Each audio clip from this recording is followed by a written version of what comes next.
Hey everyone, this is Jenny from Homestead Corner, and today I'm just going to can up some stew meat. I really like this. It's pretty inexpensive, and we're going to can it up just as an ingredient. I'm not going to spice it up crazy or anything. I want this to use in other recipes for like a quick beef and broccoli or something like that. So we have it in the pantry, or a stir fry, or anything like that I can use it for. So we're not going to spice it up too much, but we're just going to get this canned up today. And they had a really good deal on stew meat, and this is the perfect size. It's all cut. All you have to do is can it.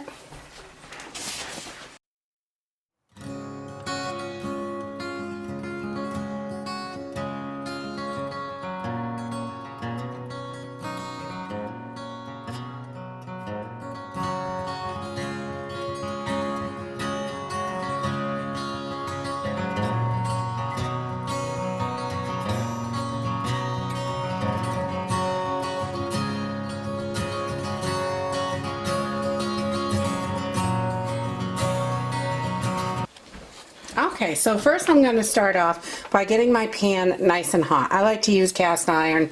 I just really like it. And I'm just going to add a little bit of olive oil right into the pan.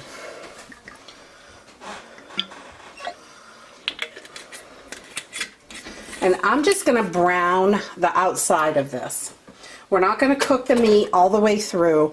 I just want to brown the outside so it has a nice consistency once it's canned. If you don't cook the meat partially on the outside, it all clumps together and it's pretty much just shredded when it comes out. You're shredding it to get it out of the jar.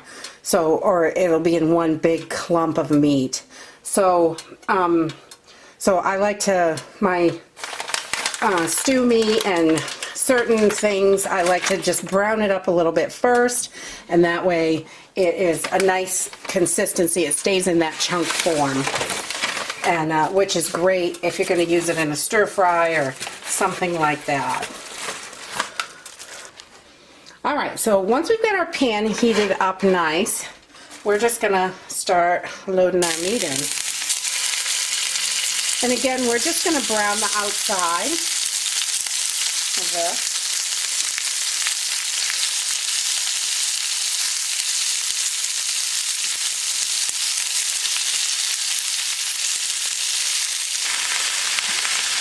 Okay, so we're just going to add a little bit of salt and pepper to this. I don't want to give it too much different flavors because I'm not sure exactly what I'll use it for afterwards. So it'll be different things probably, so I don't want it all to be one certain flavor.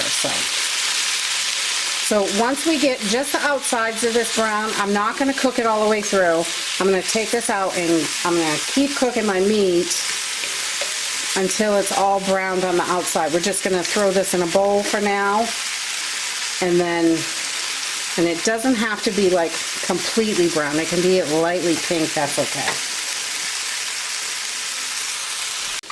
So we're just going to use these juices we've already got in there and start adding more meat. And this is just some stew beef that I picked up from the local butcher shop. Their prices are really good, and it's better meat than the grocery store usually, and most of the time the price is better than the grocery store.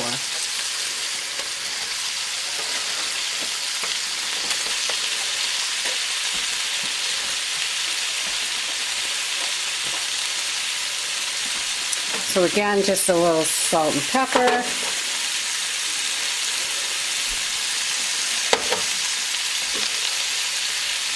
I'm just going to brown these up.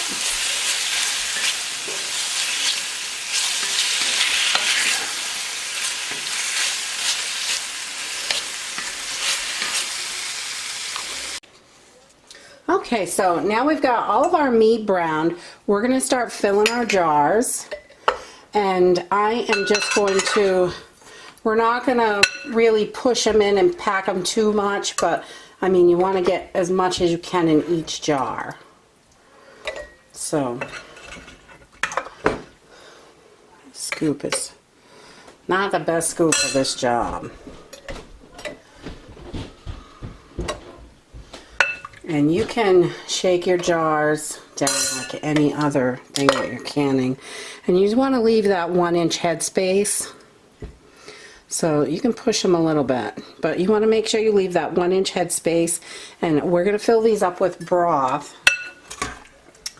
So it will be, if we wanted to make it like steak tips and gravy or any kind of thing, I mean, you can use the broth in the jar to make a gravy and put it over rice, or it can make a super quick meal. And that's why I love having stuff like this in the pantry. It's super easy to do. It doesn't take a lot of time.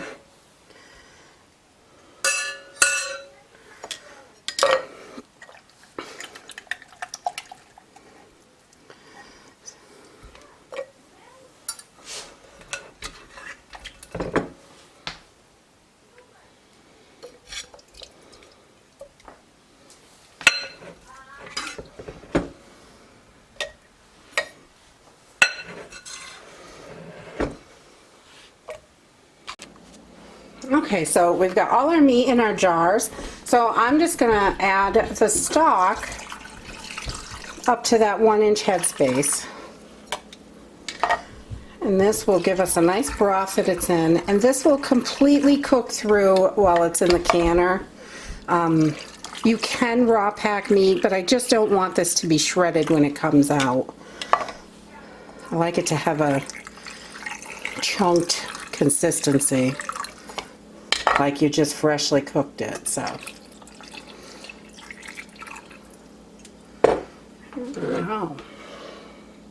And I'm using an onion stock today, but you can use veggie broth, beef broth, any kind of broth like that. And really, I've done it a whole bunch of different ways, and but this is the way I like to can it. So and then we're just going to take a debubbler and we're just going to debubble, because these meat chunks can really hold in quite a bit of bubbles.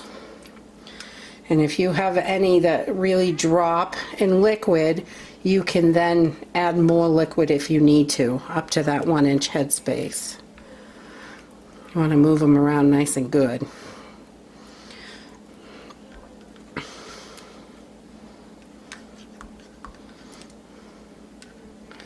Make sure everything still stays under the water.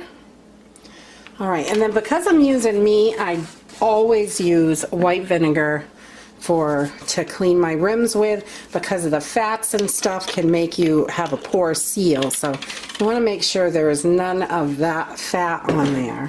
So I find that vinegar works the best for me. Some people just use hot water, and that's okay. It's what you're comfortable with and what works for you. That's the greatest thing about canning, is you can tailor it to you, exactly how you like it. And then we're going to add our lids. These are all cleaned.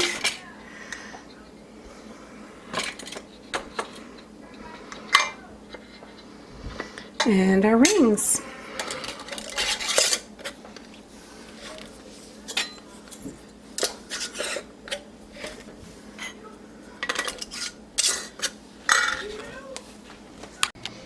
Alright, so we have all of our jars filled, and we're just going to pop them right in the canner.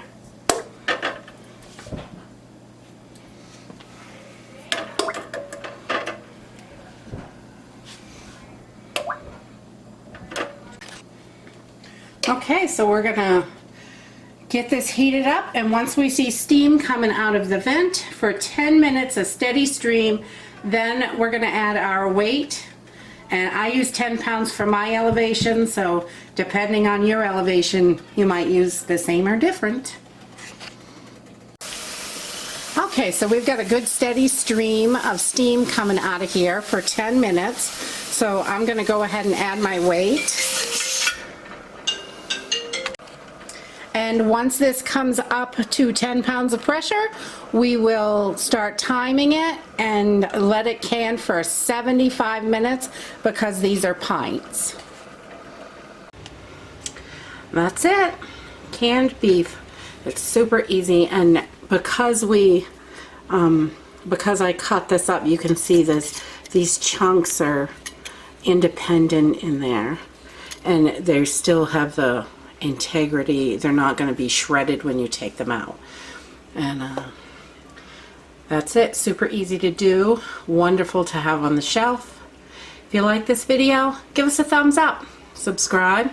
We'll see you in the next video. Bye.